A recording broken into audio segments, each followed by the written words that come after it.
Texas, 1945.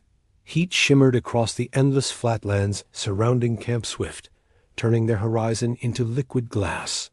In a converted barracks near the medical tent, a young American corporal named Thomas Reed approached a German woman sitting alone on a wooden bench, her hands folded in her lap, eyes fixed on nothing. She had arrived 3 days earlier with 15 other women, all captured near the Rhine, all silent as stone. When Reed reached out to help her stand for the medical inspection, she flinched backward, her shoulder. Something about her shoulder made her gasp, made her bite down hard on her lower lip. The train had crossed half a continent before the women understood where they were going.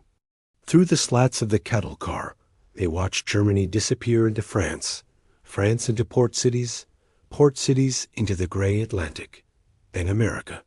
The word itself felt impossible.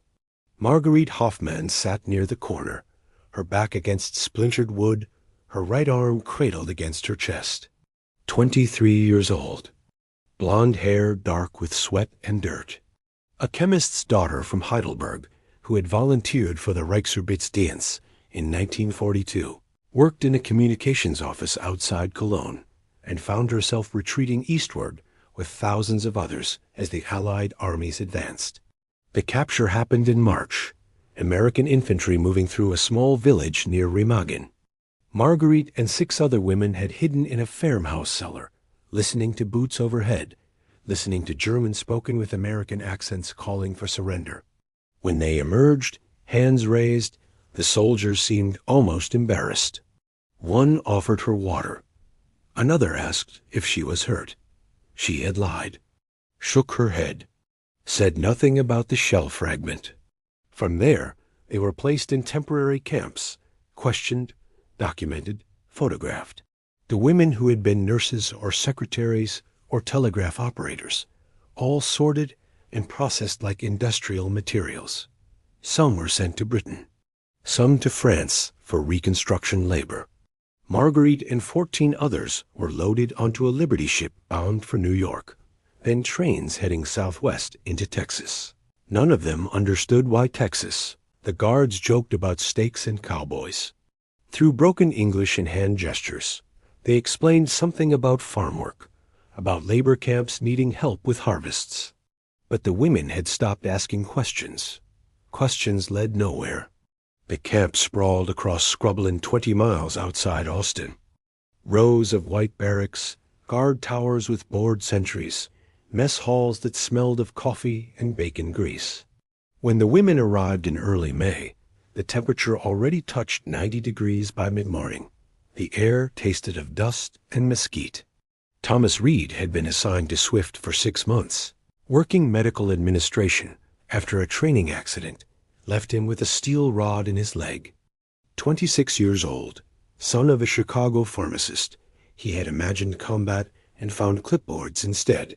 He processed paperwork for German men who worked road crews and picked cotton, men who seemed grateful for 3 meals daily and barracks with real beds. The women prisoners changed the routine. They were housed separately, guarded by female WACs, assigned to laundry and kitchen duties. Reed's commanding officer told him to conduct medical inspections. Standard procedure, checking for tuberculosis and malnutrition and injuries that needed treatment. Marguerite was 7th in line that first morning. She moved slowly, Reed noticed. Kept her right arm close to her body, never letting it swing naturally.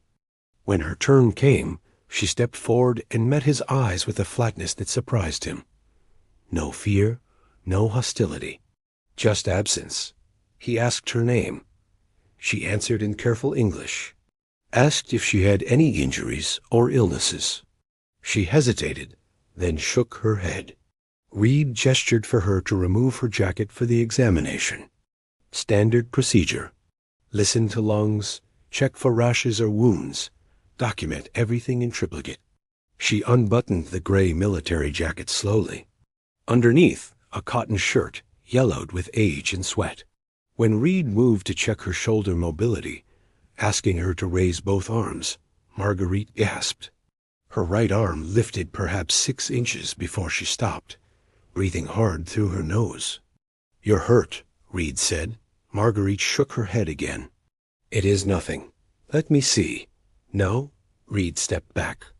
Around them, the other women waited, watched. The WAC supervisor frowned from her position near the door.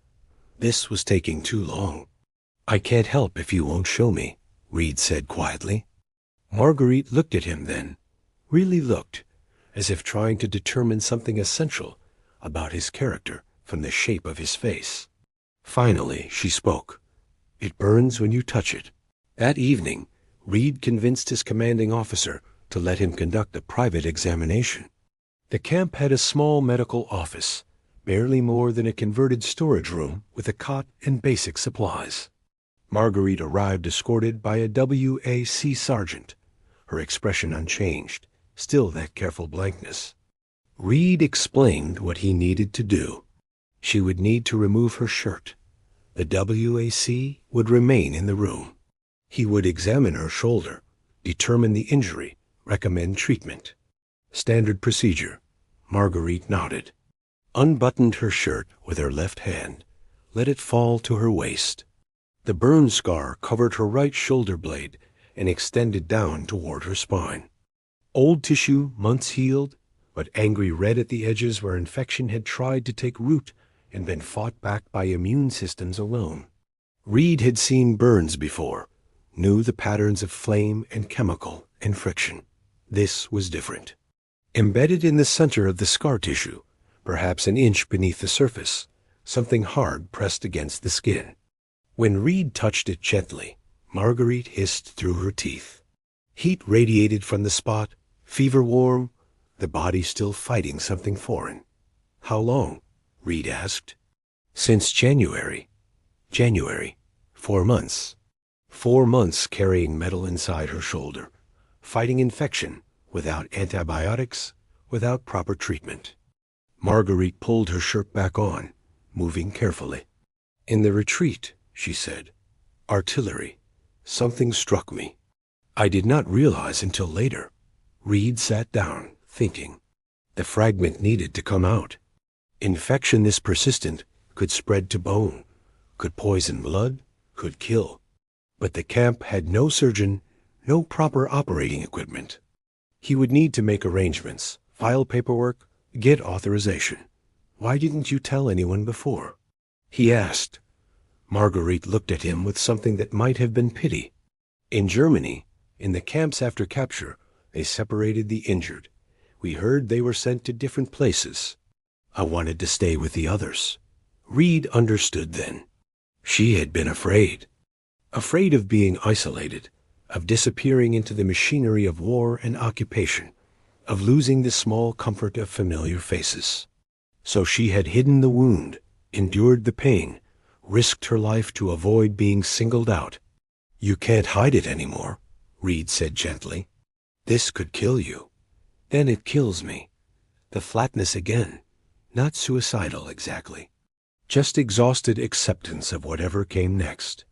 Over the next 3 days, Reed tried to convince Marguerite to accept treatment. Each morning she appeared for work detail, hauling laundry in the brutal heat, never complaining. Each evening he found her in the women's barracks, tried to explain the danger, the necessity of surgery. She refused, politely, firmly, with the same exhausted patience. Other prisoners began to notice. The women Marguerite had traveled with watched these conversations, whispered among themselves. One evening, an older woman named Gertrude approached Reed outside the mess hall. She spoke better English, had worked as a translator. "She is afraid you will hurt her," Gertrude said. "Not on purpose. But she has seen what happens in field hospitals. Men screaming. Infection spreading. She thinks it is better to die quietly." Reed nodded slowly. He understood the logic, however broken. "Tell her," he said carefully, "that I give my word. If she lets me help her, I will make sure she doesn't suffer. We have medicine here, real medicine, morphine, sulfa drugs, things that weren't available near the front." Gertrude studied him for a long moment, then nodded. I will tell her, but words are easy, young man. She will need to see proof. Reed spent that night thinking. The next morning, he arranged something unusual. He brought Marguerite to the camp's small dispensary, showed her the locked cabinet of medicines. Morphine ampules in neat rows, sulfa powder in glass bottles, clean bandages, sterilized instruments, all the materials of modern medical care. He let her touch them. Hold the bottles. Read the labels in halting English. These are real, he said. This isn't a field hospital with supplies running out. This is Texas. We have everything here. Marguerite held a morphine ampule up to the light, watching the liquid inside catch the sun. Something changed in her face then, some small crack in the armor of resignation. You promise? She whispered. I promise. That afternoon, Reed filed the paperwork. 3 days later, authorization came through. A military surgeon would be dispatched from Fort Sam Houston in San Antonio. The procedure would take place in the base hospital 20 miles north. Marguerite would be transported under guard, treated, and returned to Camp Swift for recovery. She agreed. Signed the consent forms with her left hand, her right arm still cradled against her chest. The night before the surgery, Reed found her sitting outside the barracks, watching the sunset paint the Texas sky in shades of orange and purple. He sat down on the steps beside her, not speaking. After a long silence, Marguerite said, In Germany, we were told Americans were savages. That you would treat prisoners worse than animals. Reed said nothing. I have been thinking about this, Marguerite continued, about what it means that you were lied to, and I was lied to, and we are both here now. What does it mean? She looked at him then, really looked, and for the first time since arriving, she smiled. Small and sad, but genuine. It means maybe truth is possible after all. The hospital sat on the northern edge of a training base, a long white building with screened windows and the smell of disinfectant hanging in the corridors. Reed rode with Marguerite in the transport truck, watching her stare out at the landscape rolling past. Endless fields, cattle grazing under the wide sky, towns with names like New Braunfels and San Marcos. At the hospital, a nurse took Marguerite's information, while Reed explained the situation to the surgeon, a Major Pritchard who had served in North Africa and Italy before being rotated stateside. Pritchard examined the shoulder, probed gently, and whistled low. Shell fragment? He asked. That's what she says. 4 months embedded. Surprising she's still walking. Pritchard looked at Marguerite, who sat on the examination table with her usual stillness. We'll need to go deep to extract it. There's infection throughout the tissue. It'll be delicate work. The surgery was scheduled for the following morning. That night, Marguerite was given a private room, a luxury she seemed not to notice. Reed sat with her for a while, against protocol, but tolerated by the sympathetic nurses. Are you afraid? He asked. Marguerite considered the question seriously. I was afraid when the shells fell, she said finally. I was afraid when we hid in the cellar. I was afraid on the ship crossing the ocean. Now I am just tired. They took her to surgery at dawn. Reed was not allowed in the operating room, spent 3 hours in a waiting area, reading outdated magazines and drinking bad coffee. When Pritchard finally emerged, still in his surgical gown, he looked tired but satisfied. Got it, he said, holding up a small glass vial. Inside, preserved in alcohol, a twisted piece of metal the size of a thumbnail. German artillery fragment, probably from an 88mm shell. It was wedged between the scapula and the third rib, surrounded by scar tissue and abscess material. Reed took the vial, held it up to the light. Such a small thing, such enormous consequence. How is she? Stable. The infection was extensive, but we cleaned it out, packed the wound with sulfa. She'll need weeks to heal properly, but she should recover fully. Pritchard paused. She's lucky, you know. Another month, and that infection would have reached bone. After that, he shrugged. Reed nodded, understood what wasn't being said. When they let him see her that afternoon, Marguerite was awake, but groggy from morphine. Her right shoulder was bandaged heavily, her arm in a sling. She looked smaller somehow, more fragile, but also peaceful. "They showed me," she said, her words slightly slurred. "The medal. They let me hold it. What did you think?" She closed her eyes. "I thought, this small thing tried to kill me for 4 months, and now it is in a bottle. How strange war is." Marguerite remained in the hospital for 2 weeks. The wound needed daily cleaning, fresh bandages, continued antibiotics. Reed visited when he could, bringing small things, books in German that the hospital library somehow possessed, newspapers, once a small bouquet of wildflowers he found growing near the road. Other patients in the ward noticed. German men from other camps, Americans recovering from training injuries, all watched this small kindness between enemy soldier and enemy prisoner. Some disapproved. Most simply observed, trying to understand it themselves. On the 5th day, an older German prisoner in the next bed struck up a conversation with Marguerite. Ernst Kohler, a former schoolteacher from Bremen, captured in France after the Normandy invasion. He had been in Texas for 8 months, working road crews, and spoke excellent English. "The corporal is kind to you," Ernst observed in German. Marguerite nodded. "This is unusual, you know. Most guards are correct, but distant, professional. He treats you as a person." "Yes." Ernst was quiet for a moment. "Then, what did we do, Marguerite? What did we become that such simple kindness seems miraculous?" She had no answer. There was no answer. During her recovery, Marguerite began to write letters. The camp allowed prisoners to send mail, heavily censored, to family members in occupied Germany. She wrote to her father in Heidelberg, describing Texas in careful terms, trying to explain the strangeness of her situation. "The heat here is different from home. It is dry and endless, and the sky goes on forever. The Americans feed us well, better than we ate in the last months before capture. I am recovering from an injury I did not tell you about before. Please do not worry. The doctors here are skilled, and I am being cared for properly." She did not mention Thomas Reed, did not mention the morphine or the surgery, or the small acts of consideration that had saved her life. Some things could not be reduced to words on censored paper. Reed, too, began writing more frequently to his family in Chicago. His letters changed tone, became more thoughtful, less focused on the boredom of medical administration, and more on the strange humanity of war. "I met a woman here," he wrote to his sister, "a prisoner. She had been carrying metal in her shoulder for months, hiding it because she was afraid. I keep thinking about what that means. That she trusted enemy propaganda more than the possibility of help.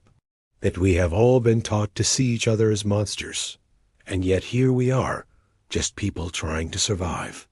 When Marguerite finally returned to Camp Swift in early June, she came back changed. The wound was healing well, her arm regaining strength through daily exercises. But something else had shifted, something less visible. The other women noticed immediately. Marguerite smiled more, spoke more, helped with tasks one-handed while her shoulder healed, singing sometimes in German old songs from before the war. Gertrude asked her about it one evening as they folded laundry in the heavy heat. "You are different," the older woman said. Marguerite nodded. "I thought I would die slowly, that no one would care, that this was just how things ended. And now? Now I understand that even in war, even between enemies, there can be mercy." She paused, considering her words. "That maybe we are not all monsters." June turned to July, and word began filtering through the camp about events in Europe. Germany's unconditional surrender. The regime's leadership captured or dead. The beginning of occupation and reconstruction. For the prisoners at Camp Swift, the news brought complex emotions. Relief that the fighting had ended. fear about what came next, uncertainty about families left behind. Marguerite's father wrote back in late July. The letter had taken 6 weeks to arrive, passing through military censors in both countries. He was alive, he reported. The house in Heidelberg had survived the bombings. He was working with American occupation authorities, helping to rebuild the university's chemistry department. He asked about her injury, her health, when she might come home. She showed the letter to Reed one evening outside the medical office. He read it carefully, his German halting but functional. "Will you go back?" he asked. Marguerite watched the sun setting over the endless Texas horizon. "Eventually, when they allow it. But I am not the same person who left," Reed understood. He was not the same person either. The war had changed everyone it touched, even those like him who had never fired a shot in combat. That August, the women prisoners were assigned to help with the cotton harvest.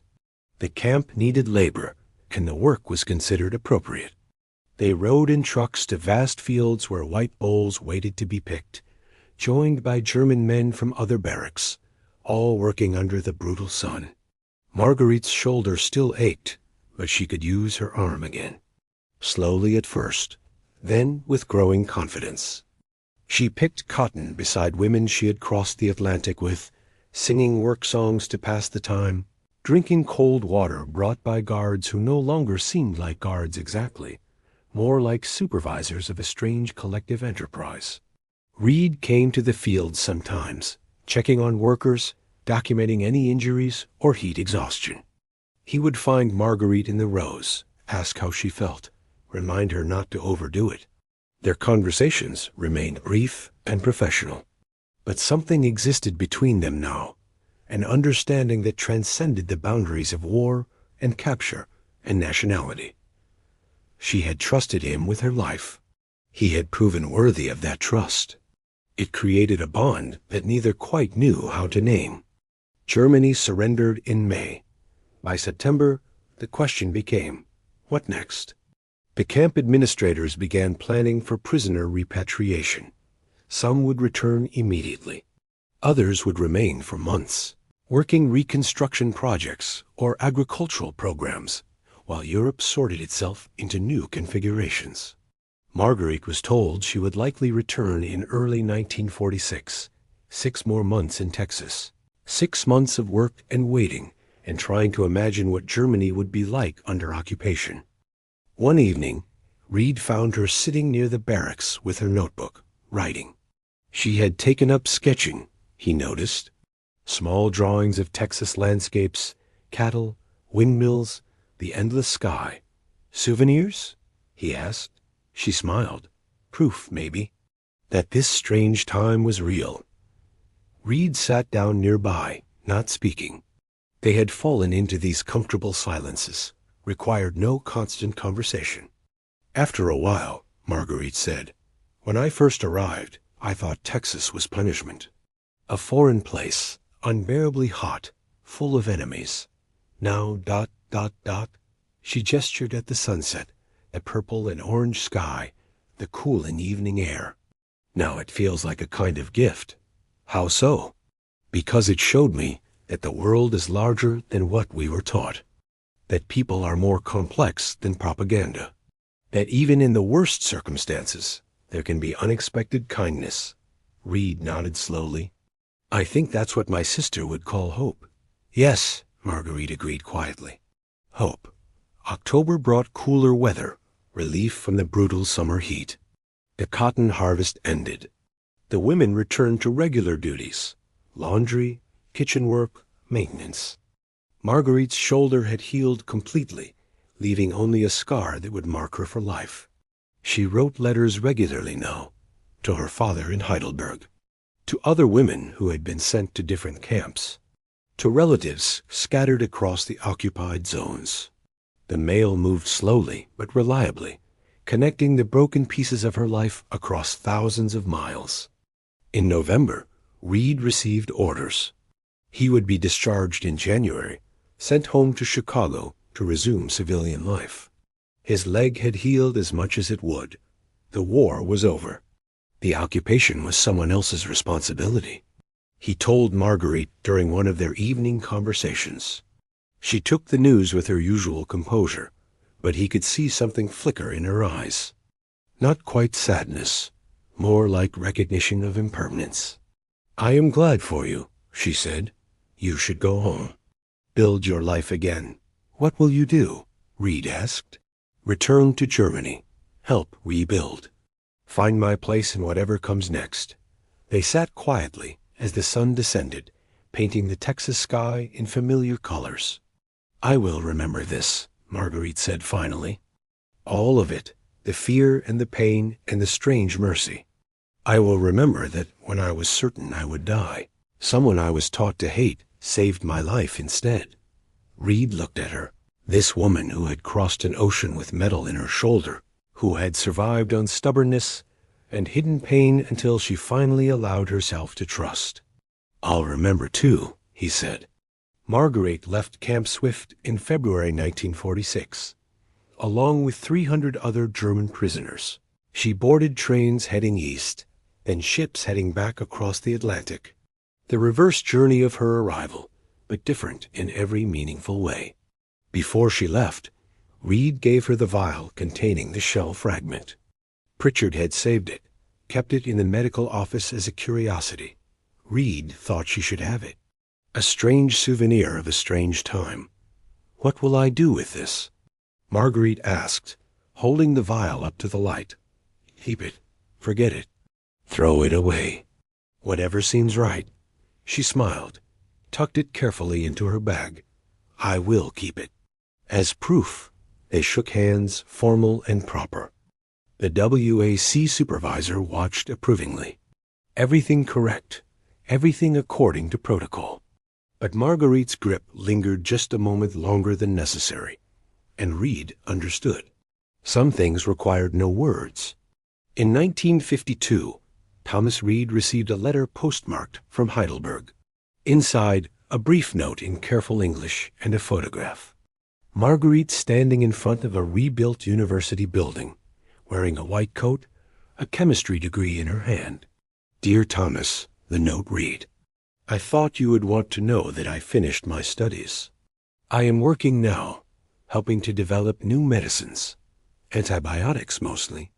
It seemed appropriate, given everything. I hope you are well, wherever you are. I hope Chicago has been kind to you. I still have the vial.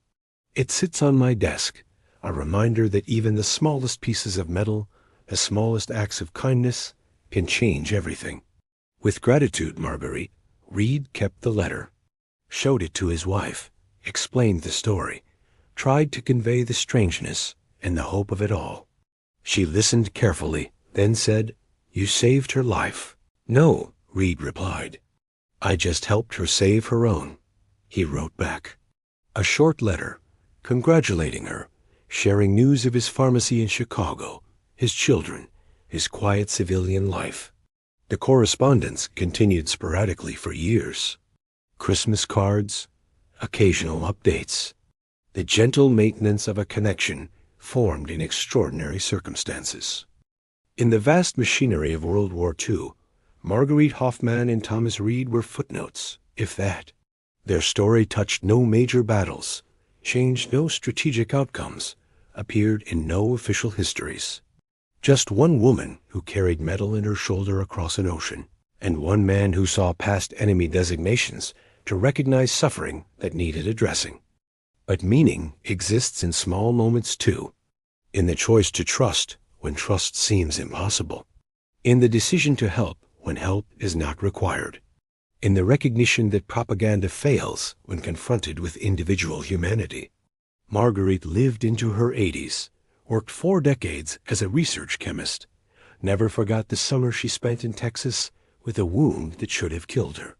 She told the story sometimes to students and family, always emphasizing the same point, that she had been taught Americans were monsters, and learned instead they were simply people capable of both cruelty and compassion, just like everyone else. Reed lived into his 90s, ran his pharmacy until retirement, kept Marguerite's letters in a box in his study. When his grandchildren asked about the war, he told them not about combat or glory, but about a woman with metal in her shoulder, who taught him that the enemy was never quite who you were told it was. They never saw each other again after 1946, but the connection persisted, maintained through paper and memory, and the shared understanding that in the chaos of war, small mercies matter most. The vial still exists. After Marguerite's death, her daughter donated it to a small museum in Heidelberg dedicated to ordinary stories of the war and Reconstruction. It sits in a display case now, labeled simply, "Shell Fragment Removed from German Prisoner, Texas, 1945.